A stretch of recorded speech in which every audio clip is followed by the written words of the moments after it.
11 आम के जो पत्ते जिस डाली में लगे होते हैं, वो डाली कोमल सी डाली, 11 टुकड़े महाराज एक कच्चे सूत से लपेटकर 11 बार उसका भाग, जब उसको लपेट लोगे इस तरह से इकट्ठा करके, आगे का जो भाग है 11 बार कच्चा सूत लपेटने के बाद जो भाग पीछे का आगे का कोई भी हो, उसको शहद में डुबाकर शिव जी को समर्पित कर दो। किस जगह पर रखना है?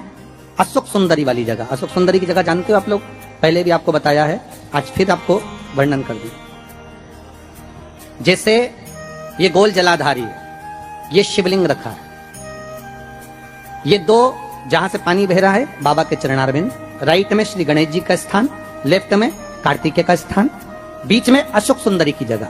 शंकर भगवान की 6 लड़कियां हैं। भगवान शंकर के 13 बच्चे, 13 बच्चों में से 6 लड़कियां, उस 6 लड़कियों में से एक लड़की का स्थान, भगवान शंकर की एक बेटी का स्थान, अशोक सुंदरी का स्थान सामने पद्म पुराण में स्पष्ट किया। ये स्थान अशोक सुंदरी का। शंकर भगवान की जलाधारी में पार्वती जी का हस्तकमल, ऊपर से जो एक एक बूंद पानी गिरता है, ये शंकर भगवान की 5 लड़कियों का स्थान है, जया, विषहरा, सामरीबारी, दौतली और देव। शंकर भगवान की 5 लड़कियां भगवान शंकर के मस्तक पे जल की धार गिरा रही हैं। बीच में जो अशोक सुंदरी का स्थान महाराज, उस जगह पर शहद का मुख, जो शहद आपने भिगोया है, उस शहद का मुख शंकर जी की ओर कर कर इसी चैत्र के महीने में, इन्हीं नवरात्रि में शंकर भगवान के उस अशोक सुंदरी की जगह पर शहद का भाग शिव जी की ओर रख दें। महाराज अगर घर में संपदा की कमी हो या कोई पैसा खा गया हो, रुपया नहीं दे रहा हो, पैसा अटक गया हो, तो उस शहद को शिव जी की ओर मुख कर कर उस आम के पल्लव की जो डंडी है उसको 11 डंडी को वहां रख दीजिए और उससे अपनी कामना कर कर आ जाइए। हो सके उस शहद में से थोड़ा सा शहद किसी रुमाल पर, किसी कपड़े में लगाकर उसको रख लीजिए। जिस व्यक्ति से पैसे लेना है, जिस व्यक्ति से पैसे मांग रहे हो, उससे एक बार जाकर मिल लीजिए, एक बार उसको खबर कर दीजिए। बाबा चाहेगा भोलेनाथ तो नवरात्रि में ही पैसा वापस आ जाएगा, अगर शिव कृपा कर दे। ये बाबा की कृपा। आम का पल्लव कोई साधारण नहीं जिसको कलश के ऊपर रखा जाता है, शिव की कृपा। जिस आम के पेड़ पर स्वयं कामदेव चढ़कर भगवान शंकर के तीसरे नेत्र द्वारा जलकर भस्म हो जाते हैं, वो आम का पेड़ साधारण नहीं हो सकता, सहज नहीं।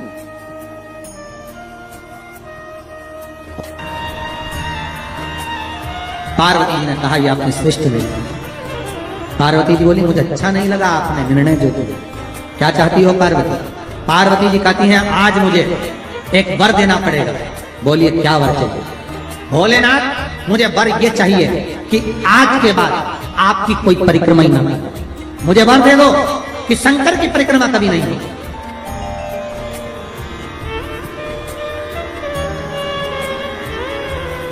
शिव की परिक्रमा का विधान नहीं होगा। शंकर भगवान ने पार्वती को तथास्तु कह दिया। आज के बाद शंकर के मंदिर में शिवलिंग की कोई परिक्रमा नहीं करेगा। कभी आपने करते हुए देखा किसी को? नहीं। शंकर की परिक्रमा होगी तो आधी यहां से चालू होगी, वहां तक जाओगे फिर वापस आ जाओगे। यहां तक शिव महापुराण की कथा कहती है कि शंकर की आरती के बाद जो परिक्रमा भी होती है ना, वो भी पूरी नहीं करना चाहिए, आदि कर कर वापस हो जाना चाहिए। शिव की आरती के लिए कई लोग शंकर जी की आरती उतारने के बाद जब परिक्रमा करते हैं ना, आरती की थाली लेकर चारों तरफ घूमते हैं, उसको भी आधा घूमो और आधे में वापस। शिव परिक्रमा का वर दीजिए, आप वर प्रदान करो, हमें वर दे दीजिए। पार्वती मैं तुझे वर देता हूं, शिव की परिक्रमा कोई नहीं करे, और अगर शंकर की परिक्रमा कोई भूल से भी करेगा तो उसको दोष लगेगा, उसका पुण्य छिन्न हो। इसलिए शंकर की परिक्रमा लोग नहीं करते क्योंकि उनने जो दान करा, पुण्य करा, सत्कर्म करा, भजन करा, कीर्तन करा, उसका पुण्य धीरे धीरे धीरे धीरे समाप्त होते चले जाता है, उस पुण्य की छिन्नता होती है।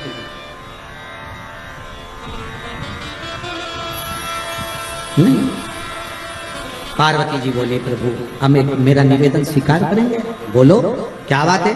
पार्वती जी बोलती हैं आपने गणेश जी को प्रथम पद दिया है तो इस कार्तिकेय को भी प्रथम पद प्रदान करिए। शिव जी बोले ये नहीं हो सकता क्योंकि प्रथम पद एक ही होता है।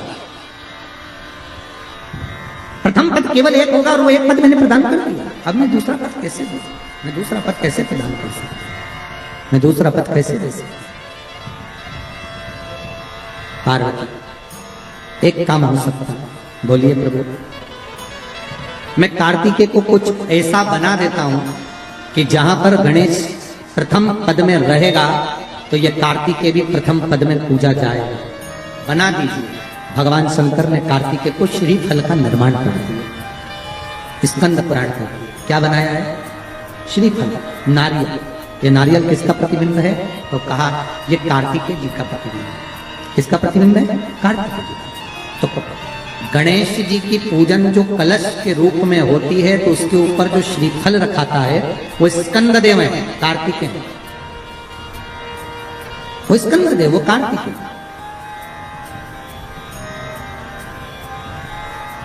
जो रखाया गया फल है वो कार्तिकेय का प्रतिबिंब है। अगर प्रथम में गणेश पूजाएगा तो ये कार्तिकेय पूजाएगा। इसलिए श्रीफल, महाराज, श्रीफल कार्तिकेय का प्रतिबिंब है। सारी 33 कोटि देवताओं की सेना का सेनापति कार्तिकेय सारे ग्रहों को शांत करने के लिए, कार्य को सिद्ध करने के लिए, कार्य की सफलता के लिए, व्यक्ति की मनोकामना पूर्ण करने के लिए कलश के ऊपर क्या रखा जाता है? जम के बोलिए, नारियल, श्रीफल रखा जाता है जो कार्य की सफलता प्रदान करता है।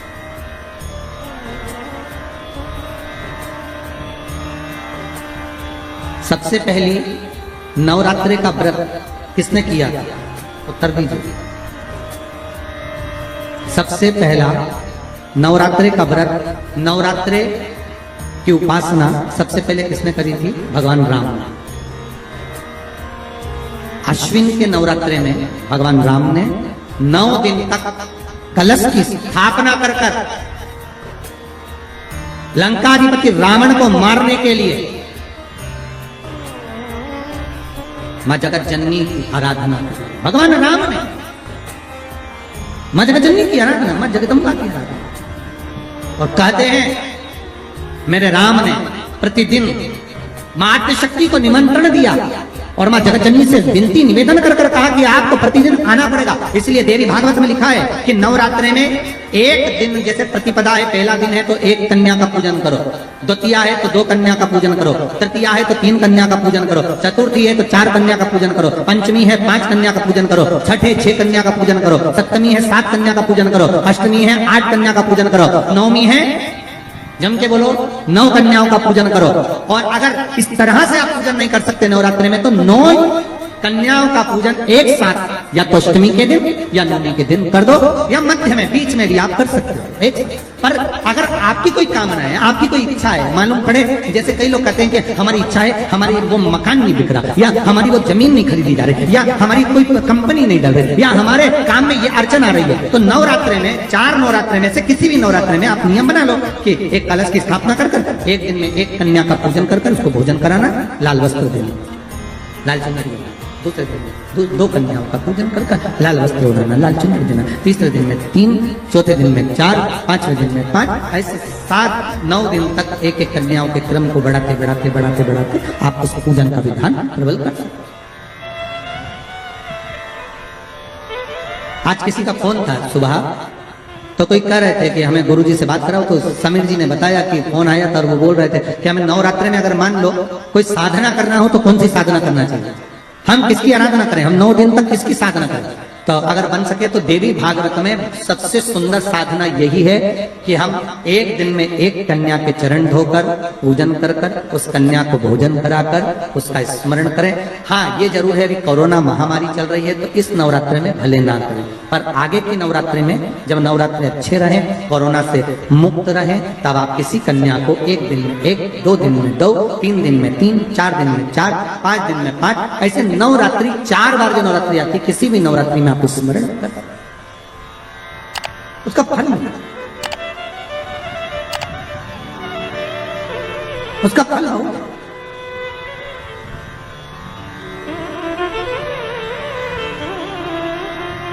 जैसे बेलपत्री का किया गया दान छिन्न नहीं माना गया।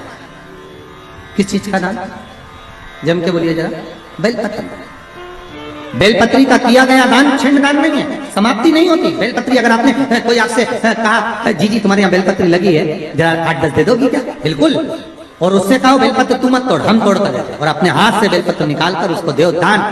ये छिन्न दान नहीं है, ये समाप्त नहीं होता। ये बेलपत्र का दान अविरल दान बढ़ता है, सुख का भान। ये छिन्न होने वाला। एक बार आदि शक्ति मां जगत जननी जगदम्बा दुर्गा भवानी भगवान शंकर के पास जाती है और भगवान शिव से मां जगत जननी दुर्गा भवानी ने एक बात कही कि प्रभु सुनिए,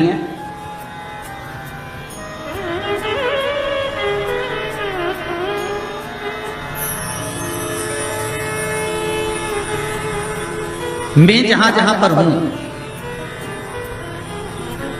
मां जगदम्बा कह रही हूं कि मैं जहां जहां पर हूं, प्रभु आप वहां वहां पर हो ना? शंकर जी बोले बिल्कुल। जहां शक्ति है वहां शिव है, मैं वहां पर हूं। तो जगत जननी जगदम्बा के मुख से निकल गया प्रभु, फिर जहां पर शिव है वहां पर भी शक्ति है, जहां शंकर है वहां स्वयं आदि शक्ति जगदम्बा पार्वती, मैं वहीं पर हूं जहां आप। शंकर भगवान ने कहा सुन पार्वती, तू जहां पर है वहां पर शंकर है। मैं विश्वास रखकर इस वचन को निश्चित कर देता हूं कि जहां पार्वती है वहां शंकर है, वहां शिव है। पर पार्वती मैं ये नहीं कह सकता कि जहां शंकर है वहां पार्वती है।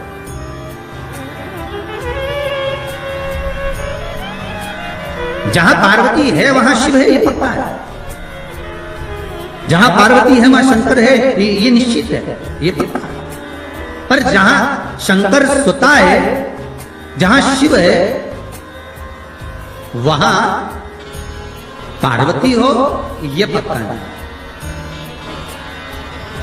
इसको मैं निश्चित नहीं कर सकता, इसको मैं पक्का नहीं कर सकता। पार्वती जी की आंखों से अश्रु बहने लगे। माता पार्वती के नयन अश्रु बह रहे हैं, और माता पार्वती के जब नयन अश्रु बह रहे हैं तो भगवान शिव ने पूछा क्या बात है पार्वती, हुआ क्या? आपकी आंखों में आंसू कैसे आ गए?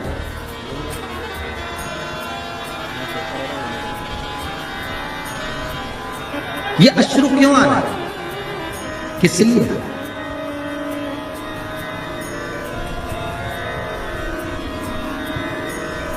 आज हमारे यजमान कह रहे थे कि गुरुजी जरा हमारी धर्म पत्नी को समझाना, थोड़ा सा क्रोध कम करे वो। तो हमने कहा जरा तुम अपनी धर्म पत्नी से बात करवाइए। तो उन्होंने अपनी धर्म पत्नी से बात कराई, तो उनको देखकर लगा कि क्रोध तो करती होंगी पर यह भी पक्का है कि इनका स्नेह पति के प्रति ज्यादा ही होगा। क्योंकि शिव महापुराण की कथा कहती है कि पार्वती ने शंकर भगवान से 2 वर मांगे थे काशी की भूमि में। पार्वती जी ने शंकर भगवान से 2 वर मांगे थे। पहला वर माता पार्वती ने शिव जी से मांगा था कि पहला वर दीजिए जिस पति पत्नी में झगड़ा हो उसमें प्रेम बहुत बढ़े। तो शंकर भगवान ने कहा तथास्तु। तो उसका एक असर तो आज दिख गया।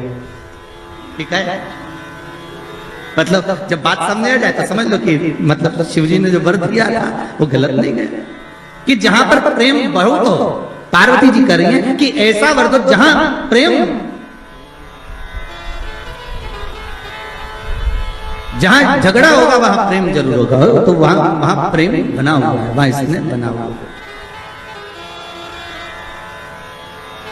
और दूसरा वर माता पार्वती ने मांगा था कि काशी में जो मरेगा, काशी में जिसके प्राण छूटेंगे उसको गुरु मंत्र आपको देना पड़ेगा।